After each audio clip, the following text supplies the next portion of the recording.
So good morning. This is Mrs. Nutt. It is a beautiful Monday morning, so Mr. Nutt and I are getting out on the street glides, and we're going to do a little motivational Monday for you. So come along on a ride.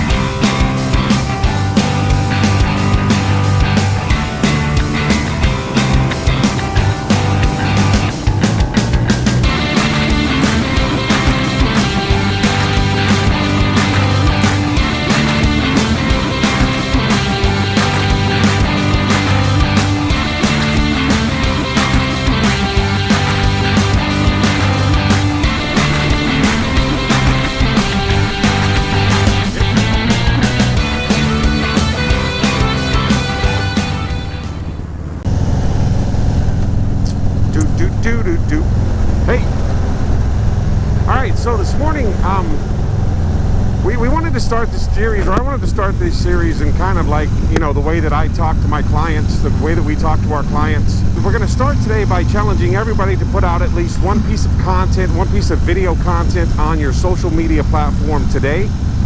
If you haven't started your own business page for you as a brand within your brand, I'm going to challenge you to get that up today and to open it up with some type of video. And this video should be why you do what you do. One of the things that, you know, again, if you don't have a business page up and you don't have a business Instagram, my biggest two pieces for automobile salespeople and Harley salespeople are Facebook pages and Instagram. And you can connect the two together so that they can interact and share posts back and forth. So that you can create a lot of posts on Instagram that will come to your Facebook page and vice versa. So the goal within creating your own content as an individual within a business, if you're not a dealer principal, if you're not a department manager, is to create somewhere between 10 and 20 good pieces of content a day, and making sure that 25% of those are video content, where you're picking up your phone, you're looking at your camera, and you're talking to your audience. And you're not talking about the deals that you have today and how great your dealership is in saving people money and how much better deal you can get people than other people. I think the biggest point is that you're not selling yourself. I mean, you're not selling anything. You're just giving it away. I think that's just one of the best ways to describe it in that respect, is that you're not trying to sell when you're getting on your phone in that content. You're simply trying to tell people who you are, what you bring to the table, what you have to offer, what makes you different in just general. Yeah, the whole thing about this content is to never be selling. You're not talking about a profit situation or a commission situation in this content. This content is about you communicating with an audience and you building an audience based on the value you bring to the table, whether they ever buy from you, whether you ever do business with them or not.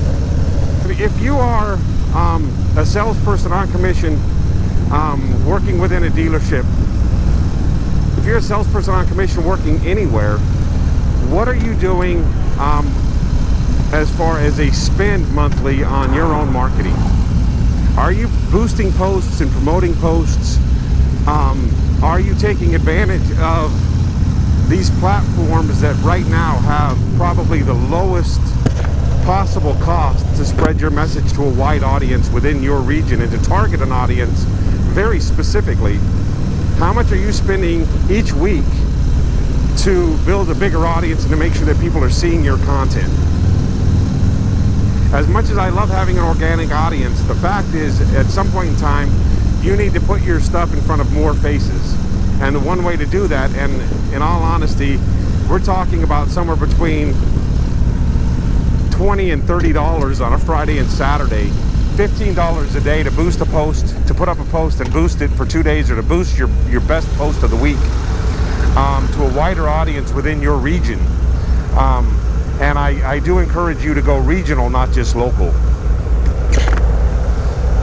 So, are you creating content, I guess, is number one. And two, are you participating in marketing yourself? This is not for the employee mentality people. This is for the entrepreneur mentality people. This is for those that are entrepreneurial minded, not employee minded. If you're employee minded, nothing I say, I really can't help you. The fact is, if you're employee-minded and you ever see us walk in the door of your dealership, You should be worried.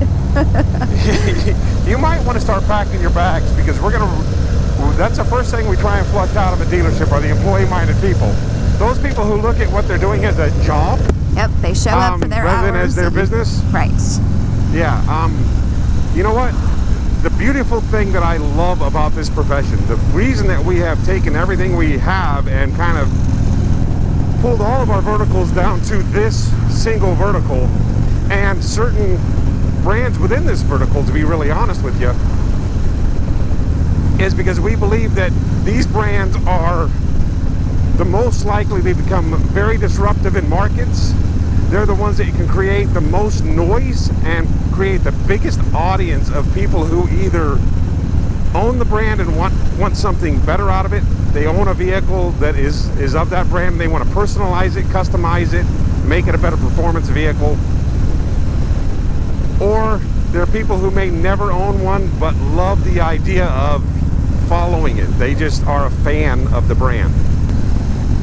So today, if you don't have it, you're going to create your business page. You as a professional, I don't care what you do that's somewhat commission, bonus, profit sharing related, you need a business page. You're in business for yourself. If your pay includes any type of bonuses to do with performance, you're in business for yourself, and you need to start advertising yourself. You need to start promoting yourself. There's two audiences that you're looking at. You're looking at people who are looking to come into your dealership and already buy your product. So before they get to the dealership, before they get to the lot, you're looking to differentiate yourself and make yourself stand out from everybody else on the sales floor. That's the first portion of your job. So, or let's say that's your first objective, is to you're going to find those people. Then you're finding people who may be looking at another dealership in your local area, or are looking to purchase another kind of vehicle, but they're going to identify with you. They're going to love your passion. They're going to gain a bit of a trust for you. The whole idea here is, instead of standing out in the lot waiting for the next customer to drive along, you're busy servicing those customers who are coming in asking for you by name. Those customers who want to deal with you. That's what you're creating here. So the answer to the question is, why would I invest? It's to make sure that people come in on the dealership floor and ask for you specifically. So Mrs. Nutt, anything else to add? Let's see. No, I mean, I think that you know, this is definitely, a passionate thing for you. So I think you really know how to put it out there in the right terms. So I just like to kind of fill in maybe the blanks, or just kind of a third party outside opinion in a sense. But one of the most important things, I think, which you touched on earlier, is definitely figure out, if you don't know it, your why. Why do you get up and go do what you do? And if you don't have a passion for it, maybe that should be a side project so you can afford to pay your rent. But you should still always find your why. Why do you get up in the morning? I think that's just one of those things that has come along in the last, I want to say it's become a thing to talk about in the last maybe 10 to 15 years. And I think it's an important definition for you to have, for just to be a happier person overall. Motivational Monday and whatnot. I think that you should have a passion for what you do, no matter what it is. If it's not, if you have to do something because you got to pay the bills, that's fine. But what makes you happy besides that? And know what it is. And then start recording and, documenting that kind of content. And eventually you build yourself an audience where you can do that full time if that's something, it's really, your why is so important. We talk about our why on this channel, why we do what we do, why we love motorcycles, why we love Harleys, why. And I think it's just something that when you know it in your own head, it's easier to set goals. It's easier to figure out why you go to work if it's not what you love, but it's, it's to own a Harley. It's to afford those payments, or to afford that upgrade and that performance, to make your bike the best thing it could possibly be for you. that's why you do it, and that's okay too. But I think that that's just one of those things that everybody should know and really put a focus on. And I think that it helps make you happier in life, and everybody wants to be happier in life. Everybody wants to be more content. Not content, that's probably not the right word, because we want to be a bit disruptive. But we just... Well, I'm really happy when I'm disruptive. I'm happy when I go into a place and I shake it up. Exactly. And it's your own inner peace, I guess, and your own inner, knowing your inner self, your self-confidence. All those things come from knowing why you do what you do, or knowing what you love. And, like I said, it doesn't have to be, your why doesn't have to be what you are or what you do for a living at this point. It can just be the means to the end of why. And that's as important, So that's kind of my 2 cents, if I could wrap that into something that actually makes sense. If that can wrap into the video. So, anyways, that's about it, on my end. Do you have anything else, or do we want to close it out? Building on what you said, one of the things is that if you're not doing something that you love, if you're not authentic, you can never be an evangelist for a brand if you don't authentically have a passion for that brand. Money is a very shallow goal, and I know people have heard this from motivational speakers. If you listen to any motivational speakers, or if you buy motivational books, every motivational speaker says the same thing. Money is a very shallow goal. Financial gains are going to basically expose you as somebody who is always trying to exploit that, for lack of a better term. It does turn you into a bit of an exploiter rather than a bit of a person who is looking to add value to the lives of other people. It's interesting because I had this conversation with my nephew, who's 12, and he is in middle school, and he's taking this class called Career Explorations.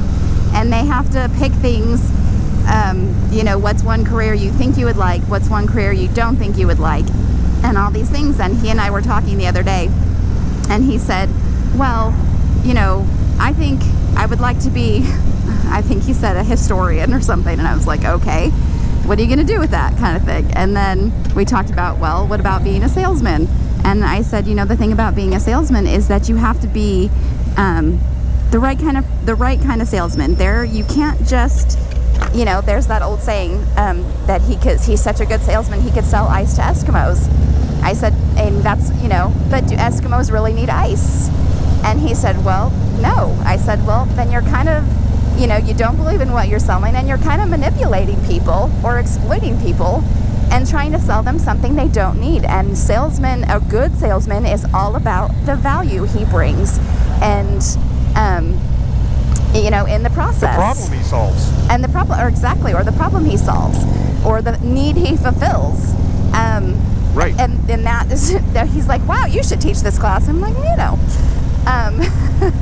but it was just really interesting, because that just kind of tied right back into is that you should always be adding value, and you should believe in what you're selling. And you should, if you are only money motivated, you tend to exploit people, because I need to get this much more in the bank kind of thing. And it's not, money is a means to an end, in the sense of what you want to do with it. Do you want to travel? Do you want to have a motorcycle that's got the biggest engine? What are you doing with it? It's not just money, in my book. This is Motivational Monday. We hope that you get some value from it. That's the whole idea of us getting out, is to hopefully create some value in the lives of our audience. And in all honesty, if it creates no value for other person, I think it gives us our motivation for the week, and yes, that's always good too. Yes. So, Mrs. Nutt, if you'd like to wrap this up, I'm sure that, speaking of motivation, a pretty woman on a street glide has to motivate somebody. Right? I've seen I've seen some heads turn this morning here. So thank you so much for coming along on this Motivational Monday with us. We hope it starts your week right. Definitely will for us. Remember to like this video and like us on Facebook, follow us on Instagram, and subscribe to our YouTube. And we will see you in the next video. Peace.